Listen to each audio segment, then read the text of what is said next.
ఇంటిలో ఉన్న 6 పిల్లలందరినీ కూడా మోటివేట్ చేస్తూ మీకు చాక్లెట్లు బిస్కెట్లు కావాలంటే బంటికి ఓటు వేయండి, అదే డిసిప్లిన్ చదువు కావాలంటే ఆనంద్కి ఓటు వేయండి అని చెప్పి అంటూ ఉంటుంది. ఇక అలా అంజులో ఉన్న 6 పిల్లలందరినీ కూడా మోటివేట్ చేయడంతో అందరూ కూడా ఆనంద్కి ఓటు వేయాలని చెప్పి అనుకుంటూ ఉంటారు.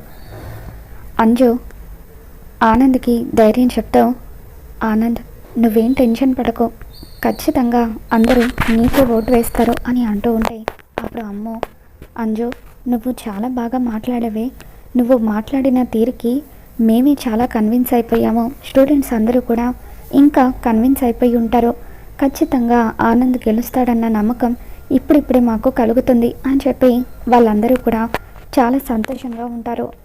ఆనంద్ ఎట్టి పరిస్థితుల్లోనూ నువ్వు నీ కాన్ఫిడెన్స్ని లూజ్ అవ్వదు, ఆఖరి నిమిషం వరకు ఆ కాన్ఫిడెన్స్ని ఇలాగే మెయింటైన్ చేయని చెప్పి బాగి ధైర్యం చెప్తూ ఉంటుంది.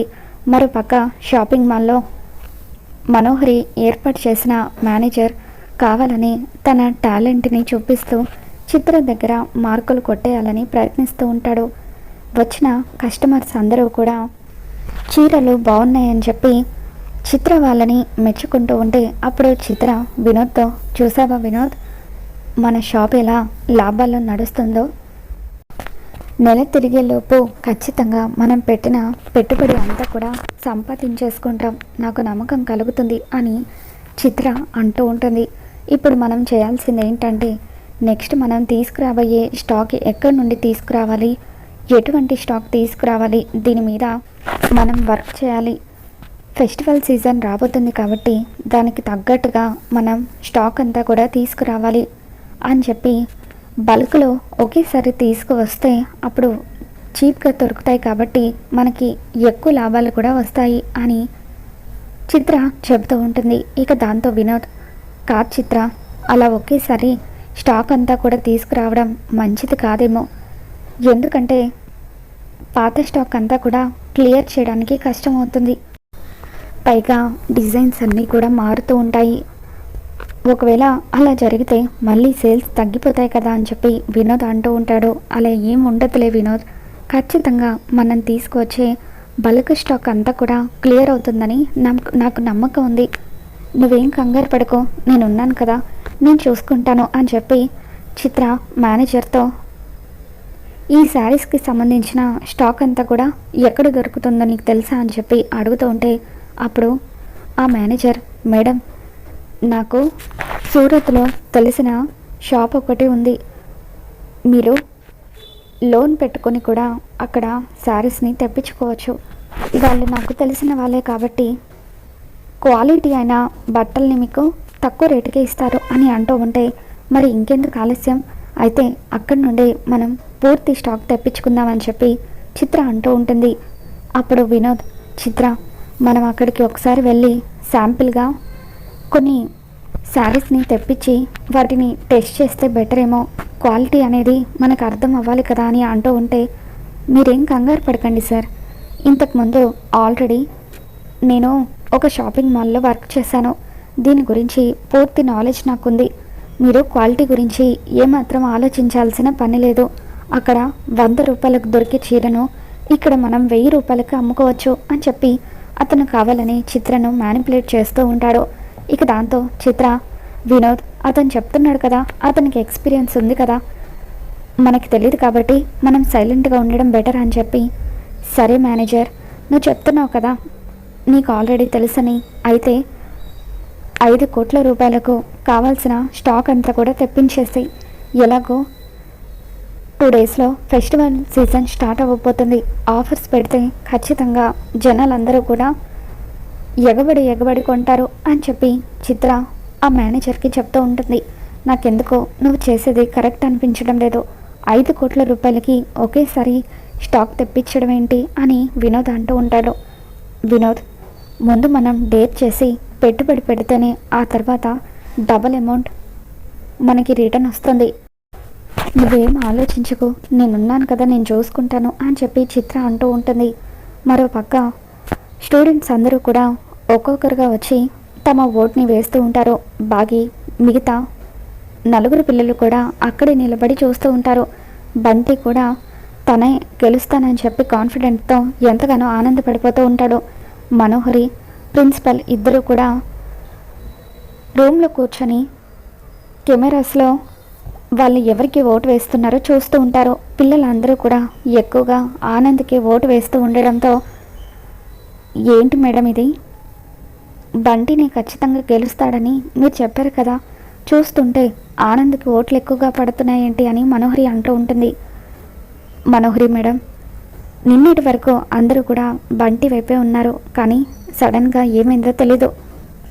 ఈ పొట్టిది అంజలి మాట్లాడిన దగ్గర నుండి ఆనంద్ వైపు అందరూ కూడా మారిపోయారు అని చెప్పి అంటూ ఉంటే, అయినా మీరేం కంగారు పడకండి, మన దగ్గర ప్లాన్ బి కూడా ఉంది కదా, ఆనంద్ గెలిచేటట్టుంటే బ్యాలెట్ బాక్స్ని మార్చేద్దాం అనుకున్నాం కదా అని చెప్పి ప్రిన్సిపల్ మేడం అంటూ ఉంటుంది. ఇక దాంతో మనోహరి అలా కెమెరాల వైపు చూస్తూ ఉండగా సరస్వతి మేడం అప్పుడే స్కూల్ లోపలికి వస్తూ ఉంటుంది. అంజులో ఉన్న ఆరు సరస్వతి మేడంని చూసి పరిగెత్తుకుంటూ వచ్చి, మేడం మీరేంటి ఇక్కడ అని అంటూ ఉంటే, మీ పిన్ని భాగ్యాన్ని కలవడానికి వచ్చానని చెప్పి సరస్వతి మేడం అంటూ ఉంటుంది. మా మిస్సమ్మ అక్కడుంది, రండి తీసుకువెళ్తానని చెప్పి అంజులో ఉన్న ఆరు సరస్వతి మేడం చెయ్యి పట్టుకొని లోపలికి తీసుకొని వస్తూ ఉంటే, సీసీటీవీ ఫుటేజ్లో ఇదంతా కూడా మనోహరి చూస్తూ, ఇదేంటి ఇక్కడికి వస్తుందని చెప్పి టెన్షన్ పడుతూ పరిగెత్తుకుంటూ వస్తూ ఉంటుంది. అంజు, మేడంని ఎక్కడికి తీసుకువెళ్తున్నావు అని చెప్పి మనోహరి అంటూ ఉంటే, సరస్వతి మనోహరిని చూసి టెన్షన్ పడిపోతూ ఉంటుంది. మిస్సమ్మతో మాట్లాడాలంటే తీసుకువెళ్తున్నాను, మీరు తప్పకుండా ఆంటీ అని చెప్పి అంజు సరస్వతి మేడంని బాగి దగ్గరికి తీసుకుని వెళ్తూ ఉంటే, అంజు నేనున్నాను కదా, మా మేడంతో నేను మాట్లాడతానులే, అక్కడ ఓటింగ్ జరుగుతుంది కదా, నువ్వు వెళ్ళు అని చెప్పి అంటూ ఉంటే, లేదా ఆంటీ సరస్వతి మేడంని తీసుకుని ఇక్కడ నుండి వెళ్తానని చెప్పి అంజులో ఉన్న ఆరు అంటూ ఉంటుంది. ఇదేంటి ఇంతలా పట్టుబడుతుంది అని చెప్పి మనోహరి, అంజు పాప సరస్వతి మేడం దగ్గర చిన్నప్పటి నుండి నేను కూడా పెరిగాను కదా, ఆరుకి మేడం ఎంత క్లోజో నాకు కూడా అంతే క్లోజ్, అందుకే ఇక్కడ నుండి వెళ్ళమ్మా అని చెప్పి మనోహరి అంజుని అక్కడ నుండి పంపించడంతో, వసే మనోహరి, నువ్వు కనుక ఇప్పుడు సరస్వతి మేడంని ఏదైనా చేసావంటే నేను ఊరికే వదిలిపెట్టను, ఇప్పుడే బాగీకి సరస్వతి మేడం ఇక్కడికి వచ్చారన్న విషయం చెప్తాను అని చెప్పి అంజులో ఉన్న ఆరు బాగీ దగ్గరికి వస్తూ ఉంటుంది. ఇక ఈలోగా సరస్వతిని అక్కడి నుండి పంపించేయాలని చెప్పి మనోహరి ప్రయత్నిస్తూ ఉంటుంది. మేడం మర్యాదగా ఇక్కడి నుండి వెళ్ళిపోండి, బాగీకి ఏం చెప్పాలని వచ్చారో అని అంటూ ఉంటే, అప్పుడు సరస్వతి మేడం నీ గురించి కుట్రలన్నీ కూడా బాగీకి చెప్పేస్తాను అని చెప్పి సరస్వతి మేడం అంటూ ఉంటారు. ఇకప్పుడు మనోహరి, అసలు నా గురించి నిజం బయట పెట్టడానికి నువ్వు బతికుంటే కదా, గతంలో 2 సార్లు చంపాలని ప్రయత్నించాను, అప్పుడు తప్పించుకున్నావు, ఈరోజు మాత్రం నిన్ను నా నుండి ఎవరు కూడా కాపాడలేరు అని చెప్పి అలా బలవంతంగా సరస్వతి మేడం గొంతు పట్టుకొని గొంతుని నొక్కేస్తూ ఉంటుంది. ఇక అప్పుడే అంజులో ఉన్న ఆరు, మిస్సమ్మ సరస్వతి మేడం వచ్చారు, అక్కడున్నారు అని చెప్పి అంటూ ఉంటుంది. దాంతో బాగి పరిగెత్తుకుంటూ సరస్వతి మేడం దగ్గరికి వస్తూ ఉండగా అప్పుడే మనోహరి సరస్వతి మేడం గొంతు పట్టుకొని చంపడానికి ప్రయత్నిస్తూ ఉంటుంది. ఇక అప్పుడే అక్కడికి వచ్చిన బాగి మనోహరి అంటూ మనోహరిని గట్టిగా పట్టుకొని పక్కకు తోసేసి, ఏంటి మేడంని చంపేస్తున్నావేంటి, నువ్వు అసలు ఏం చేస్తున్నావో నీకు అర్థమవుతుందా అని చెప్పి, మేడం మీకు ఇప్పుడు పర్వాలేదు కదా అని చెప్పి బాగి కింద పడిపోయిన సరస్వతి మేడంని పైకి లేపుతుంది. ఇప్పుడు పర్వాలేదమ్మా అని చెప్పి సరస్వతి మేడం అంటూ ఉండగా, అంజు మేడంకి కొన్ని వాటర్ తీసుకురా అని చెప్పి బాగి అంటుంది. అంజు వాటర్ తీసుకొని వస్తుంది.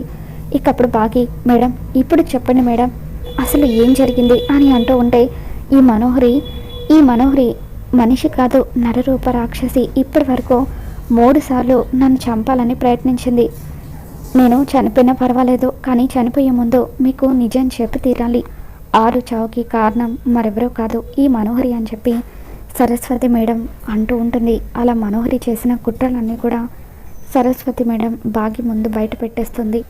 బాగి మనోహరి గురించి అన్ని నిజాలు తెలుసుకోవడంతో ఉగ్ర రూపంతో తన వైపు చూస్తూ, ఆరు అక్కను చంపింది నువ్వేనని మొదటి నుండి నాకు అనుమానంగా ఉంది, కానీ నా దగ్గర సరైన సాక్ష్యం లేదు కాబట్టి ఇన్ని రోజులు నువ్వు బతికిపోయావు, ఇప్పుడు మేడం కూడా కన్ఫర్మ్ చేశారు, నిన్ను ఊరికి వదిలిపెట్టను అని చెప్పి బాగి మనోహరి చెంప పగల కొడుతుంది.